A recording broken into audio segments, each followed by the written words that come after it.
Compassion is to show God's love in practical way. Yeah, it's not only word, but it's practice. So we do act of kindness, and we help people to be happy, yeah, and also to recognize God's love in their life.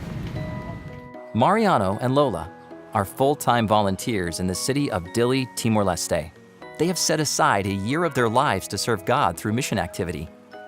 Today, Mariano, Lola, and the Compassion Group are using colorful paper cards to write encouraging Bible verses for the people they will meet. The participants take time to search the Bible for special passages.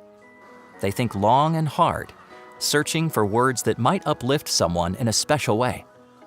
Mariano mentors the Compassion participants and explains how people might feel when they see that someone thought about them. Mariano gives the group final instruction, and they pray together that the Holy Spirit will touch those they meet with a sense of God's love.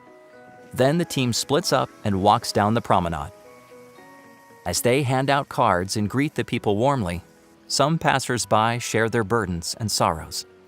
This is an opportunity for Compassion volunteers to pause and pray, interceding for the people. Exercise, fitness, and health are important concerns here. So Lola walks around with a blood pressure monitor to offer basic health assessments as she shares tips for forming healthy habits. The sight is one we might expect from Jesus' time.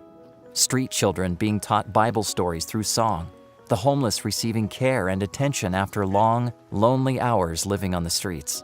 The Adventist youth set a worthy example in this city, and they leave the recipients amazed by helping the people any way they can. Like here, the youth to active or to engage in leadership. But also we do some activity to reach people here in Dili. So I really like the compassion activity and also community service, because through this we can have more friends, we can close to many people, and easy for us to share God's love to them. Adventist members in Dili are praying that God will assist them in establishing the Seventh-day Adventist Church in meaningful ways. Please pray that the Lord will open doors to people's hearts.